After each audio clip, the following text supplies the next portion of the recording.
설교문 잘라서 읽어드리는 참 믿음과 구원 올리고스 TV의 설시아입니다. 계시록 영상들은 이어서 보시면 좋습니다. 지난 영상을 보시지 않은 분들은 계시록 1부와 2부를 보시기 바랍니다. 계시록 내용을 들으시고 견해가 다르거나 불편하시면 그냥 넘기셔도 좋습니다.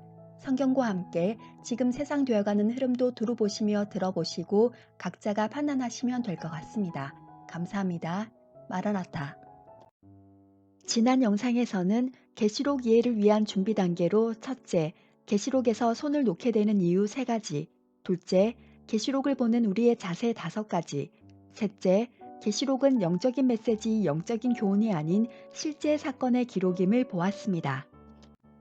계속해서 계시록 이해를 위한 준비 단계 4번째, 7인, 7나팔, 7대접 재앙이 일어나는 순서를 보는 관점에 대해 살펴보겠습니다. 넷째, 7인과 7나팔과 7대접 재앙은 계시록에 기록된 그 순서 그대로 진행됩니다. 계시록 해석 중 가장 혼란스럽고 갸우뚱한 내용 중 하나가 바로 7인과 7나팔과 7대접의 순서에 관한 것입니다. 인과 나팔과 대접이 각각 7개씩인데 여러 가지 배열 순서들이 있어 어느 순서가 맞는 건지 또 정말 그렇게 진행되는 것이 맞는 건지 싶기도 합니다. 먼저 이 세 종류 재앙의 발생 순서에 대한 해석을 크게 6가지 카테고리로 정리해 보겠습니다. 첫째, 명확하게 어떤 순서로 일어난다고 확언하거나 주장하지는 않는 입장입니다. 기존의 신학적 해설들 중 하나를 따르거나 아니면 자신 나름의 인, 나팔, 대접 순서와 그 해석을 갖고 있다 할지라도 잘못된 해석일 가능성에 대한 부담감과 책임감 등의 이유로 계시록에 대한 구체적 순서와 해석의 언급은 꺼리는 경우가 많기 때문에 적지 않은 수가 아마 이 경우에 해당하지 않을까 생각합니다. 둘째, 순서대로 일어나되 21개의 재앙이 아니라 총 19개의 재앙이라는 해석입니다. 화면을 봐주세요. 이는 7번째 이는 독립된 재앙이 없이 7나팔의 시작이고 또한 7번째 나팔도 독립된 사건이 없이 7대접의 시작으로 보아 결국은 6개의 인, 6개의 나팔, 7개의 대접, 총 19개의 재앙이라는 견해입니다. 셋째, 순서대로 일어나되 21개의 재앙이 아니라 총 7개의 재앙이라는 해석입니다. 화면을 봐주세요. 이는 총 7개의 재앙인데 7재앙을 보는 시각이 각각 인과 나팔과 대접으로 다르게 기술되었다고 보는 견해입니다. 넷째, 순서대로 일어나되 나팔과 대접은 같은 때에 일어난다고 보는 견해입니다. 사실 나팔과 대접 내용을 비교해 보면 각각의 나팔과 각각의 대접마다 모두 공통점이 발견됩니다. 나팔과 대접을 비교하면 다음과 같습니다. 화면을 봐주세요. 첫째 나팔 땅, 첫째 대접 땅, 둘째 나팔 바다, 둘째 대접 바다, 셋째 나팔 강 물샘, 셋째 대접 강 물 근원, 넷째 나팔 해, 넷째 대접 해, 다섯째 나팔 무적행, 다섯째 대접 짐승, 짐승은 무적행으로부터 올라오죠. 여섯째 나팔 유브라데, 여섯째 대접 유브라데, 일곱째 나팔 번개의 음성들 뇌성 지진 큰 우박, 일곱째 대접 번개 음성들 뇌성 지진 큰 우박. 이렇게 모든 나팔과 모든 대접에 공통점이 등장하므로 나팔 하나의 대접 하나가 같은 때에 일어난다고 해석할 수 있습니다만 그것이 아님은 분명합니다. 만약 공통점이 있다는 이유로 각각의 나팔이 불 때마다 각각의 대접이 같은 시기에 쏟아진다면 첫째, 하나님께서는 굳이 나팔과 대접을 구분되게 기록하도록 하지 않으셨을 겁니다. 둘을 구분하지 않고 그냥 나팔 재앙만 기록하도록 하시고 그 나팔 재앙이 일어날 때마다 대접 재앙의 그 내용이 임하면 될 테니까요. 둘째, 또한 계시록에 독립되게 기록된 대로 나팔도 독립된 사건이고 대접도 독립된 사건인데 만약 같은 때에 같은 내용이 발생한다면 무엇이 나팔이고 무엇이 대접인지를 구분하지 못하게 됩니다. 동일한 이유로 21가지가 아니라 19가지나 7가지 두 종류의 재앙이 같은 시기에 일어난다고 보는 견해들은 곧이어 살펴볼 21가지에서 나올 수 있는 경우의 수에서 제외하였습니다. 계시의 근원 되신 하나님께서 그의 구속 사역과 심판 사역의 비밀을 드러내심에 있어 나팔과 대접의 이름도 각각 다르게 붙이시고 사건들도 각각 독립적으로 기록해 하신 것은 분명 이 계시를 본 요한이 일곱 인 사건과 일곱 나팔 사건과 일곱 대접 사건을 각각 독립된 사건으로 보았음에 대한 근거를 성경 말씀의 기록이 스스로 증거하고 있다 하겠습니다. 참고로 인 나팔 대접에 공통적으로 기록된 재앙들은 재앙의 개수에 영향을 주는 것이 아니라 그 강도 면에서 나중으로 갈수록 그 강도가 강해지는 것으로 보입니다. 다섯 번째, 21가지 재앙에 대해 특정하게 배열된 순서를 제시하는 견해입니다. 예를 들면 4개의 인이 먼저 떼어진 다음 5개의 나팔이 부러지고 그 다음 나팔과 대접과 인 재앙이 각각 하나씩 일어난 후 6번째 인이 떼어질 때 7개의 대접이 순서대로 부어지고 등의 어떤 특정한 순서로 해석하는 경우입니다. 만약 이 7개씩의 인과 나팔과 대접이 순서를 달리하여 섞여져서 일어난다고 한다면 어떤 배열의 순서로 섞는다 해도 그렇게 배열한 그 나름의 해석이 있을 것입니다. 이 말은 다른 배열의 해석들이 나올 때마다 그 해석들이 틀렸을 가능성 또한 점점 커짐을 의미하기도 합니다. 이렇게 배열하는 사람마다 얼마든지 달라질 수 있는 가능성을 내포하는 순서가 설득력을 갖지 못하는 성경적 근거는 분명해 보입니다. 왜냐하면 계시록의 제일 첫 시작 부분인 1장 3절에 이 예언의 말씀을 읽는 자와 듣는 자들과 그 가운데 기록한 것을 지키는 자들이 복이 있나니 때가 가까움이라 라고 기록되어 있기 때문입니다. 다시 말해 요한이 받은 이 계시는 요한 사도 혼자서 뭔가 특이한 경험을 한 개인적 차원이 아니라 요한이 기록하게 될 이 예언의 말씀을 사람들이 읽고 듣게 될 뿐 아니라 지킴으로써 복을 받는 내용이라는 말입니다. 따라서 확률적으로 이렇게 복잡한 배열의 가능성이 열려서는 이 예언의 말씀을 읽는 자도 알지 못하고 듣는 자도 무슨 말인지 이해하지 못하니 지키는 것은 당연히 불가능하게 됩니다. 읽고 듣고 지키라 하신 이 계시록에 대해 만약 여러 다양한 경우의 수와 그에 해당하는 해석들이 나올 가능성을 하나님께서 요한을 통해 주셨다면 우리는 결코 이 말씀을 읽는 것과 듣는 것과 지키는 것이 불가능해질 것이므로 이는 이 계시록을 주신 하나님의 의도에 부합하지 않습니다. 때가 가깝다고까지 하시면서 말입니다. 1장 2절에서 그리스도의 신실한 종 요한은 하나님의 말씀과 예수 그리스도의 증거, 곧 자기의 본 것을 다 증거하였다고 선언합니다. 따라서 일곱 인과 일곱 나팔과 일곱 대접 사건을 각각 따로따로 독립된 사건들로 보았고, 그래서 따로따로 독립된 사건들로 기록하였다고 믿습니다. 또한 하나님께서도 일곱 교회의 종들과 그 성도들 그리고 오는 세대의 모든 교회들과 성도들이 이 계시록을 읽고 듣고 또한 지킬 수 있도록 질서를 따라 구속과 심판의 역사를 이루어 가시는 그 순서에 따라 주셨다고 믿습니다. 이것이 곧 마지막 6번째 견해로서 21가지의 재앙이 계시록에 기록된 그 순서 그대로 일어난다고 보는 해석입니다. 성경이 성령의 감동으로 기록된 말씀임을 믿는 바, 그리고 사도 요한 또한 성령의 감동으로 이 계시록을 기록하셨음을 믿는 바, 이 계시록을 기록한 사도 요한이 글을 시작하는 첫머리에서 본 것을 본대로 다 증거하였다고 한 말씀을 근거로 이 마지막 6번째 해석이 성경적이라고 믿습니다.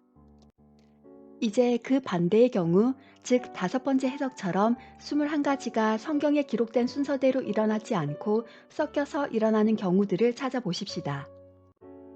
아마 많은 성도들이 그렇듯 저도 인, 나팔, 대접의 순서에 대한 명쾌한 설교는 듣지 못하고 자랐습니다. 그렇게 세월이 흘러서 성경 66권을 통전적으로 보면서 공부하기 시작한 지 적지 않은 기간이 흐른 어느 날 계산을 좀 해보고 싶은 마음이 생겼습니다. 일곱인, 일곱 나팔, 일곱 대접으로 발생할 수 있는 경우의 수는 도대체 모두 몇 가지나 될까? 다른 말로 하면 이 총 21가지로 가능한 계시록의 해석은 몇 가지나 될까가 궁금했습니다. 그래서 고등학교 졸업 이후 처음으로 경우의 수를 찾아보았습니다. 제가 찾아낸 경우의 수를 구하는 방법들이 14가지 정도였는데 각각의 방법은 구하고자 하는 경우의 수의 조건에 따라 달랐습니다. 다음은 7인, 7나팔, 7대접, 총 21가지에서 나올 수 있는 경우의 수들입니다. 첫째, 7인과 7나팔과 7대접은 어떤 순서대로 일어나든지 간에 중복해서 일어나지 않고 역사상 딱 한 번만 일어나고 일렬로, 다시 말해 순차적으로 일어나는 경우입니다.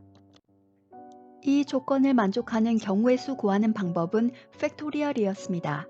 팩토리얼은 서로 다른 n개를 나열하는, 곧 줄을 세우는 경우의 수를 뜻합니다. n 팩토리얼 공식에 따라 인 7개, 나팔 7개, 대접 7개, 총 21개의 사건이 발생할 경우의 수를 구해서 나온 답을 보는 순간 진화론이 떠올랐습니다. 이 부분은 뒤에서 설명하고 우선 21개로 나올 수 있는 경우의 수를 보겠습니다. 놀라지 마십시오. 화면을 봐주세요. 21 팩토리얼은 5100 09경 942조 1717억 944만입니다. 이 말은 곧 21가지에서 나올 수 있는 경우의 수 중에서 오직 하나만 옳다는 뜻이므로 그 하나의 해석이 맞을 확률은 1 나누기 5100 09경 942조 1717억 944만 하면 0. 소수점 이하 0이 19개 있고 19572941063입니다. 옳은 순서를 맞출 확률이 정말 거의 희박하다는 뜻입니다. 둘째, 또한 앞의 두 가지 조건, 곧 역사상 딱 한 번만 일어나고 일렬로 순차적으로 일어나되 이 세 그룹 중 한 그룹은 순서대로 일어나고 나머지는 섞여서 일어나는 경우입니다. 이렇게 하려면 일단 21개 중에 7개를 뽑아야 하기 때문에 뽑을 때 적용하는 조합이라는 공식을 사용해야 한다고 합니다. 곧 21개 중 7개 뽑고 남은 14개 중 7개 뽑고 남은 7개 중 7개를 뽑을 조합의 수를 구한 후 나열하는, 줄을 세우는 방법입니다. 조합의 공식. 화면을 봐주세요. 이 공식에 넣어 구하면 3억 9,900 72,960이 나옵니다. 이 말은 곧 이 조합의 배열에서 나올 수 있는 경우의 수 중에서 오직 하나만 옳다는 뜻이므로 그 하나의 해석이 맞을 확률은 1 나누기 3억 9,900 72,960은 0. 소수점 이하 0이 9개 나오고 2505807446입니다. 옳은 순서를 맞출 확률이 정말 거의 희박하다는 뜻입니다. 셋째, 마지막으로 7대접이 7인과 7나팔이 일어나는 각각의 경우의 수의 맨 마지막에, 그리고 7대접이 순서대로 일어나는 경우입니다. 이 경우의 수를 구해본 이유는 인과 나팔의 순서는 여러 가지로 다르더라도 대접 재앙은 맨 마지막에 순차적으로 일어난다고 보는 견해 때문입니다. 이 견해는 15장 1절 일곱 천사가 일곱 재앙을 가졌으니 곧 마지막 재앙이라 하나님의 진노가 이것으로 마치리로다를 근거로 하는 것으로 보입니다. 이것은 곧 인 7개와 대접 7개, 곧 총 14개의 경우의 수를 순서대로 나열하는, 줄을 세우는 14 팩토리얼을 구한 다음 각각의 경우의 수의 맨 마지막에 대접 재앙을 갖다 붙이면 되므로 14 팩토리얼은 871억 7,829만 1,200입니다. 이 말은 곧 14가지에서 나올 수 있는 경우의 수 중에서 오직 하나만 옳다는 뜻이므로 그 하나의 해석이 맞을 확률은 1 나누기 871억 7,829만 1,200은 0.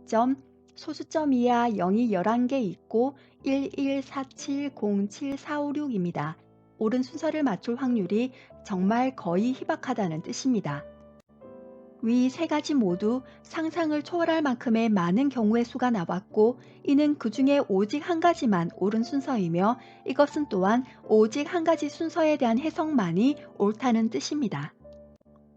저도 사실 21개로 만들어지는 경우의 수가 이렇게 많이 나올 줄 모르고 계산 결과를 보며 깜짝 놀랐습니다. 그러면서 동시에 진화론이 떠올랐습니다. 무슨 말이냐면 하나님께서는 말씀으로 천지 만물을 창조하셨습니다. 말씀하시니까 그대로 되었습니다. 식물은 식물 종류대로, 동물은 동물 종류대로, 새는 새 종류대로, 물고기는 물고기 종류대로, 인간은 하나님 형상 따라 흙으로 그 후에 생기를 불어넣으셨습니다. 전능하신 창조주 하나님의 창조는 복잡하지 않았습니다. 말씀이신 하나님께서 말씀하시니 말씀하신 대로 되었습니다.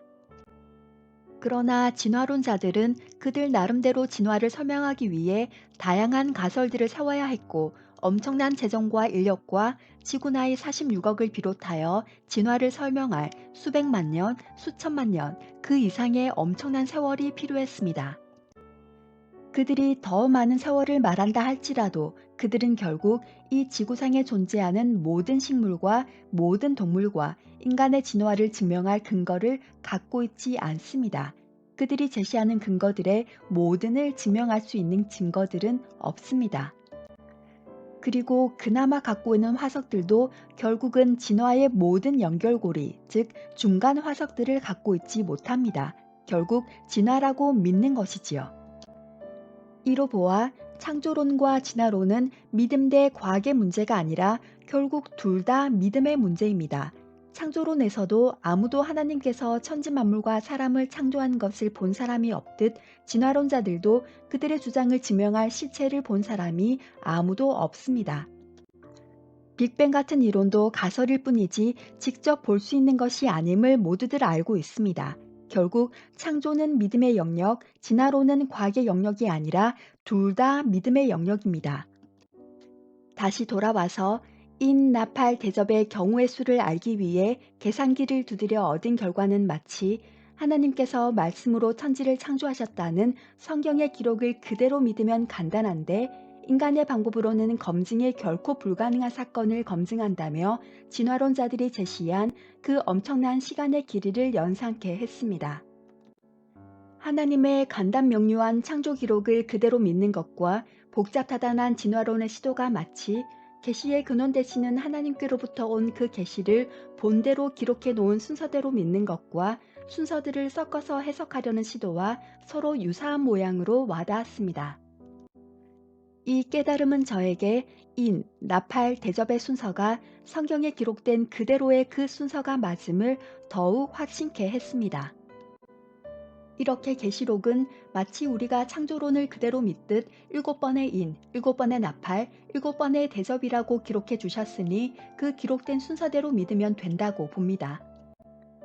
요한이 충실하게 본 것을 다 기록했다 할지라도 그의 사후에 발전된 세상에서 있을 상황이나 물건, 예를 들면 전쟁이나 전쟁 무기 같은 것을 그때 당시 글로 표현한 것에 대해 현대의 우리가 단번에 금방 알아보기 어려울 것임을 하나님은 아셨다고 믿습니다.